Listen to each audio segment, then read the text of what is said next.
Terima kasih Bang Jul sudah menyambut kami di Pendopo ini. Kita yang justru dari NTB ini senang sekali. Jadi Pak Sabto ini guru kami semua. Jadi dikunjungi Pak Sabto ini berkah luar biasa buat kami dan Nusa Tenggara Barat.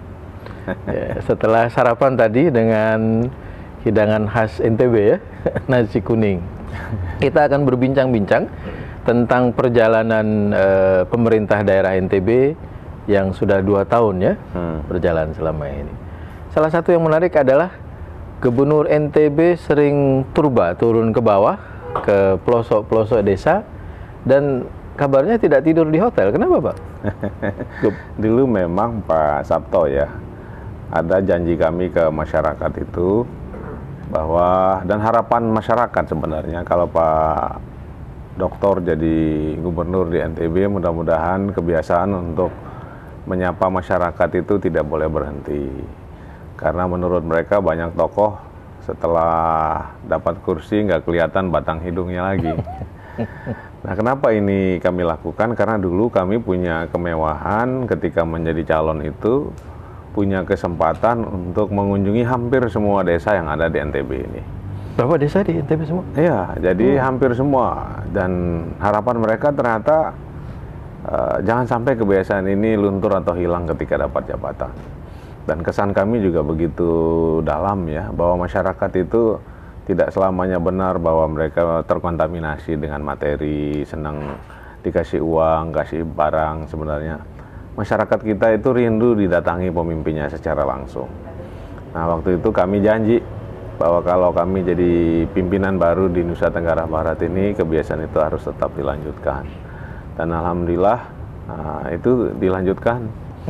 Walaupun belum semua bisa dipenuhi karena ribuan desa ada di NTB ini, tapi minimal itu kami lakukan supaya mereka tidak melihat kita hanya membutuhkan mereka di saat pemilu saja. Tapi yang repot kan birokrat. Kalau Pak Gub tidur di masjid, birokrat di mana? Kalau tidur di masjid memang kita senang sekali ngelihat pemimpin itu menderita kayaknya. Jadi sebenarnya kalau ada hotel ya kami tidur di hotel. Tapi kan tidak semua desa, terutama yang terpencil, itu punya fasilitas seperti penginapan. Nah, biasanya kalau desa-desa yang jauh, yang kecil, di atas gunung atau di pulau-pulau terpencil, itu mereka menyediakan rumah untuk kita inapi. Nah, tapi kalau saya sendiri sih masih oke lah nginap di rumah masyarakat. Tapi kalau ada kepala dinas dalam jumlah yang cukup banyak, nginap di rumah masyarakat itu bisa jadi beban, terutama menyangkut toilet. Nah, biasanya masyarakat rumahnya kan toiletnya satu. Kalau kepala dinasnya sampai 30 datang, ada gubernur segala macam, repot mereka. Nah, oleh karena itu menurut kami yang paling pas memang ya masjid minimal fasilitas buat mandi, antri ke belakang itu relatif lebih sederhana. Karena menurut kami itu jumlah yang banyak ini jangan merepotkan masyarakat. Dan saya kira ini praktis saja. Jadi bukan pencitraan, bukan ingin mengesankan bahwa kita senang